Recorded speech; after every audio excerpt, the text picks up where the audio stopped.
Heart attack, આપણે જેને હૃદયનો હુમલો કહીએ, તો જનરલી આ ભાગમાં દુખતું હોય. જે ભાગ છે ને આ ડાબો ભાગ છે, હા, અને જમણો શોલ્ડર. હૃદયનો દુખાવો આટલી જગ્યાએ થાય. એટલે આમાં કોઈ બી જગ્યાએ તમને દુખાવો હોય તો માની શકો કે હૃદયને કારણે હોય છે. એવું નહીં કે હૃદયનું અહીંયા દુખાવો થાય. સવારથી આમ ઝીણું ઝીણું આખા હાથમાં આમાં દુખતું હોય બધે, આમાં જેટલો એરિયા બતાવ્યો છે એનો મતલબ કે આ હૃદયનો દુખાવો હોય છે. ખાલી જમણા ખંભામાં દુખા કરે, અચાનક દુખવાનું ચાલુ થઈ ગયું, સાથે થોડી ગભરામણ થાય, તો માનવાનું કે હૃદયની પ્રોબ્લેમ હોઈ શકે.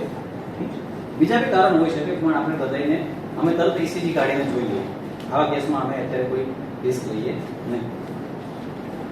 હાર્ટ એટેકના ચિહ્નો અને લક્ષણોમાં અસ્વસ્થતા, જડતા અને છાતીમાં દુખાવો. સૌથી ઇમ્પોર્ટન્ટ, છાતીમાં દુખાવો.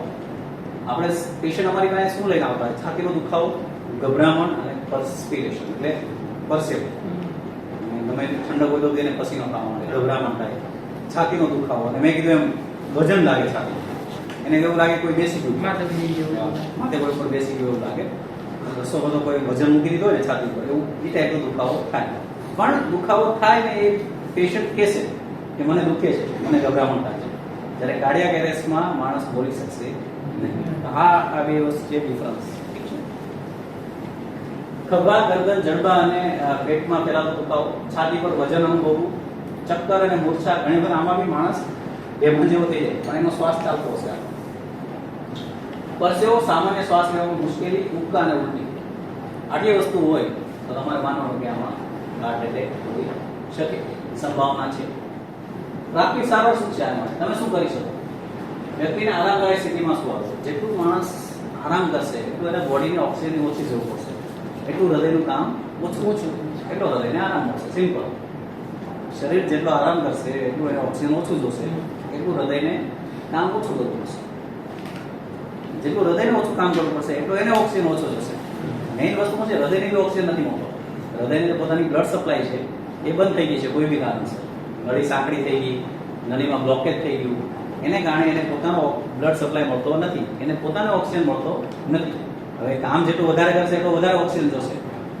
તો જેમ બોડી કામ કરશે એમ એનું હાર્ટ એટેકના વધવાના ચાન્સીસ, તકલીફ વધવાના ચાન્સીસ વધારે છે. આવા કિસ્સાઓમાં અર્ધ આકૃતિ સ્થિતિ, એટલે આ રીતે જે બતાવ્યું છે એ સૌથી બેસ્ટ પોઝિશન. હાવ સુધાઈ નહીં રાખવાનો, પાછળ તકિયા મૂકીને ટેકો દઈને બેસાડવાનો માણસને પાછળ નમેલી સ્થિતિમાં, આમાં જેમ બતાવ્યું છે. ઠીક છે. આ સ્થિતિ સૌથી આરામદાયક હોય છે. એને આરામ કરવા કહો અને હલનચલન ના કરવા કહો. મેં કીધું જેટલું બોડી ઓછું હલનચલન થશે એટલું ઓક્સિજનની રિક્વાયરમેન્ટ ઓછી થશે. વધુ આરામ માટે ચુસ્ત કપડાં ઢીલા કરો. એટલે જો કોઈ ટાઈટ જીન્સ કે આ કે તે ફિટ કપડાં પહેરાવે તો બને એટલા રિલેક્સિંગ કપડાં પહેરવાના, એટલે બોડી થોડું રિલેક્સ રહે. વ્યક્તિને આશ્વાસન આપો, એમને સમજાવો કે ભાઈ અમે આવી ગયા છીએ, 108 બોલાવી ગયું છે, આપણે જલ્દી હોસ્પિટલ પહોંચી જશું. બને એટલું જેટલો એ માણસ ગભરાશે એટલા એના ધબકારા વધશે, ધબકારા વધશે એમ ઓક્સિજનની ડિમાન્ડ વધશે. જેટલો એ શાંત થશે એટલે એના ધબકારા ઓછા થશે, એટલું એને ઓક્સિજનની જરૂર ઓછી થશે.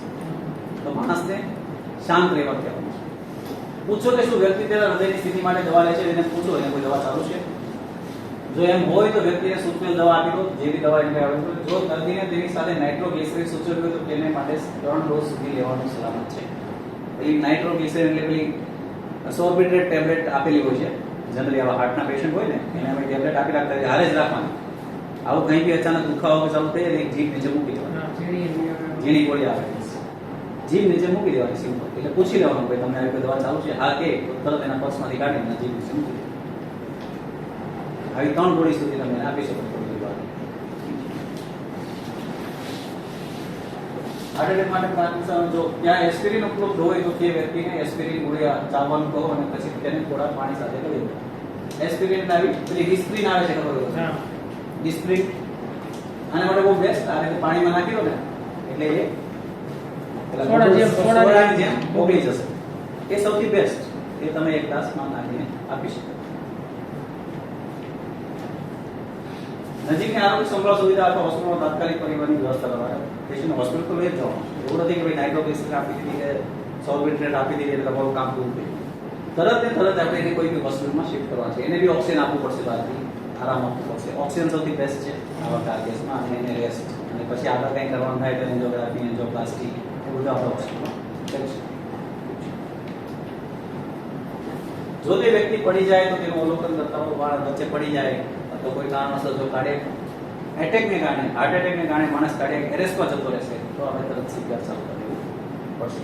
એટલે આપણે એને જોતો રહેવાનું છે.